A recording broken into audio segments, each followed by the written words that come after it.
तो भक्तों, अक्सर हम सोचते हैं कि भगवान किस प्रकार अपने भक्तों की रक्षा करते हैं और कैसे सच्ची भक्ति से जीवन में सुख, शांति और मोक्ष की प्राप्ति होती है। मोक्षदा एकादशी उसी भक्ति का प्रतीक है। इस दिन का व्रत रखने से न केवल पितरों को मोक्ष की प्राप्ति होती है, बल्कि स्वयं भक्त का मन, शरीर और आत्मा भी पवित्र और शांत होता है। यह एक ऐसा दिन है जब भगवान विष्णु अपने भक्तों की भक्ति देखकर प्रसन्न होते हैं और उन्हें आशीर्वाद देते हैं। तो आज की कथा में हम जानेंगे कि कैसे एक साधारण भक्त ने अपनी निष्ठा और प्रेम से भगवान विष्णु को प्रसन्न किया और कैसे इस व्रत ने उसके और उसके परिवार के जीवन को पूरी तरह से बदल दिया। तो भक्तों, मैं आपसे यही उम्मीद करती हूँ कि आप पूरी कथा अंत तक अवश्य सुने, क्योंकि इसमें छिपा है आपके लिए अनमोल संदेश और भगवान विष्णु का आशीर्वाद। तो चलिए शुरू करते हैं मोक्षदा एकादशी की पावन कथा। कथा शुरू करने से पहले अगर आप हमारे चैनल पर नए हैं तो चैनल को सब्सक्राइब जरूर करें, साथ ही बेल आइकन दबाना तो ना भूलें। अगर वीडियो पसंद आए तो वीडियो को लाइक और शेयर भी करना ना भूलें। बहुत समय पहले की बात है, भद्रावती नगरी नाम का एक सुंदर नगर था। वहाँ वैखानस गोत्र के वैखानस नामक एक ज्ञानी ब्राह्मण रहते थे। उसी नगर में वैखानस वंश से उत्पन्न एक राजा वैखानस राज्य करते थे। वे अपने राज्य के प्रति बहुत न्यायप्रिय और धर्मात्मा थे। राजा धर्म, यज्ञ, ज्ञान और सत्कर्मों में निष्ठा रखते थे। एक दिन उन्होंने अपने राज्य सभा मंडल में बैठे बैठे कहा, हे ब्राह्मणों, आजकल मेरे मन में एक अजीब सी व्याकुलता है। मुझे रात्रि में स्वप्न में अपने पितरों के विलाप की आवाज सुनाई देती है। वे मुझे पुकारते हैं जैसे वे किसी गहरे दुख में हों। राजा की यह बात सुनकर सभी ब्राह्मण और पुरोहित स्तब्ध रह गए। राजा बोले, हे ब्राह्मणों, मेरे पितरों कौन से कर्म के कारण इस कष्ट को भोग रहे हैं? मैं क्या करूं जिससे उन्हें मोक्ष मिल सके? इतने में भगवान विष्णु के प्रिय भक्त महर्षि नारद जी वहां पधारे। राजा ने उन्हें प्रणाम किया और अपने स्वप्न का वर्णन किया। नारद जी ने कहा, राजन, यह कोई सामान्य बात नहीं है। तुम्हारे पितृ वास्तव में पाताल लोक में यातना झेल रहे हैं। वे अपने पूर्व कर्मों के कारण वहां बंदी हैं। राजा के नेत्रों में आंसू आ गए। राजा ने कहा, हे मुनिवर, क्या कोई ऐसा उपाय है जिससे मेरे पितरों को मुक्ति मिल सके? नारद जी के करुणा से मुस्कुराते हुए कहा, राजन, मार्गशीर्ष मास की शुक्ल पक्ष की एकादशी को मोक्षदा एकादशी कहा जाता है। इस दिन यदि आप व्रत रखें, भगवान विष्णु की पूजा करें और अपने पितरों के नाम से पुण्य अर्पित करें तो आपके पितृ तुरंत मोक्ष प्राप्त कर लेंगे। अनुसार मोक्षदा एकादशी का व्रत रखा। उन्होंने दिन भर उपवास किया। रात्रि में भगवान विष्णु का कीर्तन और स्मरण किया। रात के अंतिम पहर में राजा ने भगवान विष्णु से प्रार्थना की, हे श्री हरि विष्णु, यदि मैंने कभी कोई शुभ कार्य किया हो तो उसका फल मेरे पितरों को अवश्य प्राप्त हो, उन्हें उनके दुख से मुक्ति मिले। तभी अचानक से तेज प्रकाश फैला और भगवान श्री हरि विष्णु 4 भुजाओं के साथ शंख, चक्र, गदा और पद्म धारण किए हुए प्रकट हुए। भगवान बोले, राजन, तुम्हारी भक्ति और पितृ भक्ति देखकर मैं अत्यंत प्रसन्न हूँ। तुम्हारे पितरों को आज से मुक्ति प्राप्त होगी।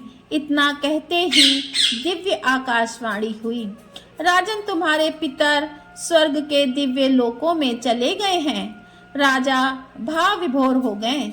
उनके नेत्रों में आंसू झरने लगे। उन्होंने भगवान विष्णु को नमन करते हुए कहा, हे प्रभु, आपके अनुग्रह से मेरे पितृ मुक्त हुए हैं। अब मेरा जीवन सफल हो गया है। भगवान विष्णु ने कहा, जो कोई भी इस एकादशी का व्रत रखेगा, कथा सुनेगा या सुनाएगा, उसके पितरों को मोक्ष मिलेगा और उसके जीवन से सभी पाप दूर हो जाएंगे। इस प्रकार मोक्षदा एकादशी की कथा सुनकर सभी ब्राह्मण, देवता और राजा हर्षित हुए।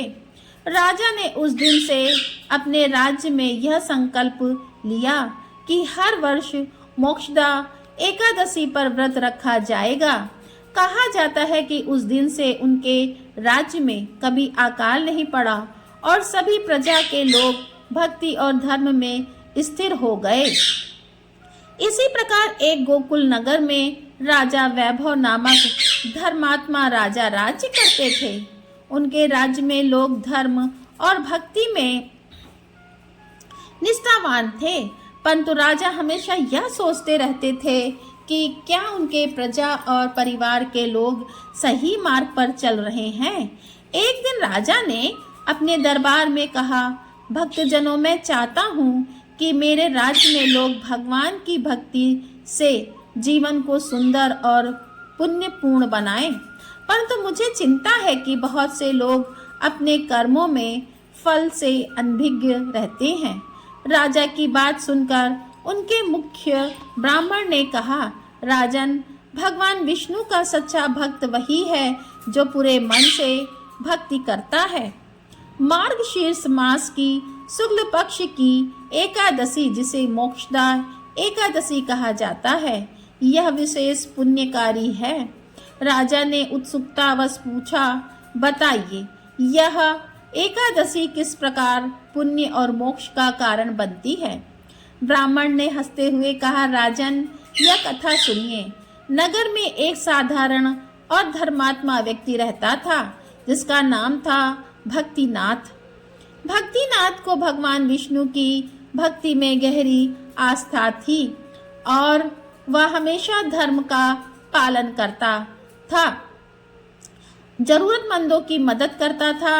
एक दिन भक्तिनाथ ने सुना कि मार्गशीर्ष मास की शुक्ल पक्ष की एकादशी में वह यह व्रत करेगा और भगवान विष्णु की विशेष रूप से पूजा करेगा, जिससे भगवान विष्णु प्रसन्न होंगे। उन्हें निश्चय किया कि वे इस पावन व्रत को करेगा। भक्ति से दिन भर उपवास रखा। शाम को अपने घर में भगवान विष्णु का स्मरण करते हुए उन्होंने रात्रि जागरण किया। रात भर वे मन में भगवान के साथ संवाद कर रहे थे, अपनी चिंताओं और प्रेम को व्यक्त किया। रात्रि के समय भक्तिनाथ ने देखा कि उनके सामने भगवान विष्णु प्रकट हुए। भगवान ने मुस्कुराते हुए कहा, भक्तिनाथ, तुम्हारी भक्ति मुझे प्रसन्न करती है। मैं तुम्हारे और तुम्हारे परिवार के कल्याण के लिए आशीर्वाद देता हूँ। भक्तिनाथ ने विनम्रता से कहा, भगवान, मैं आपका शरणागत हूँ। मेरे परिवार और नगर के लोग भी आपके आशीर्वाद से सुरक्षित रहें। भगवान विष्णु ने कहा, भक्तिनाथ, जो भी इस व्रत को श्रद्धा और निष्ठा से रखेगा, उसे और उसके परिवार को कल्याण और मोक्ष की प्राप्ति होगी। यही मोक्षदा एकादशी की महानता है। सुनने में आया कि उसी नगर में कई अन्य भक्त भी रहते थे जो धर्म में रत थे। उन्होंने भक्तिनाथ की भक्ति देखी और उससे प्रेरित होकर उन्होंने भी मोक्षदा एकादशी का व्रत रखा। भक्तजन रात भर जागरण करके भगवान विष्णु का स्मरण करते रहे। उनकी भक्ति और प्रेम से नगर में शांति और समृद्धि फैल गई। कहते हैं उस रात भगवान विष्णु स्वयं भक्तों की समस्याओं को सुनने के लिए प्रकट हुए। कई भक्तों ने अपने दुखों और पापों का प्रायश्चित किया। भगवान ने उनकी भक्ति देखकर उन्हें आशीर्वाद दिया। इस प्रकार मोक्षदा एकादशी की रात भक्त जन के लिए अत्यंत पुण्यकारी और मंगलमयी सिद्ध हुई। तो भक्तजनों, इस कथा से हमें यह सीख मिलती है कि सच्ची भक्ति और श्रद्धा से भगवान प्रसन्न होते हैं। जो व्यक्ति पूरी निष्ठा और प्रेम के साथ व्रत करता है, उसकी सभी मनोकामनाएं पूर्ण होती हैं। मोक्षदा एकादशी केवल पितरों और जीवों के मोक्ष का मार्ग ही नहीं है, बल्कि यह हमें यह भी सिखाती है कि भक्ति, प्रेम और सेवा का मार्ग अपनाकर हम अपने जीवन को पुण्य और कल्याण से भर सकते हैं। तो सभी भक्तों को चाहिए कि वे श्रद्धा और भक्ति से इस एकादशी की कथा याद रखें और अपने हृदय में भगवान विष्णु का स्मरण करें। और जो व्यक्ति मोक्षदा एकादशी की कथा सुनता है या सुनाता है, वह स्वयं भी अपने जीवन से पापों को मुक्त होकर भगवान के धाम को प्राप्त करता है। तो भक्तों, इस पावन दिन भगवान विष्णु का स्मरण अवश्य करें और भक्ति के मार्ग पर आगे बढ़ें। तो यह थी आज की पावन कथा। अगर आपको यह वीडियो पसंद आया तो वीडियो को लाइक व शेयर अवश्य करें। चैनल पर नए हैं तो चैनल को प्लीज़ सब्सक्राइब करना तो ना भूलें। तो फिर मिलते हैं अगली नई वीडियो में नई कथा के साथ। आप सभी को मोक्षदा एकादशी की हार्दिक शुभकामनाएं। तब तक के लिए जय श्री हरि विष्णु, जय श्री कृष्णा, राधे राधे।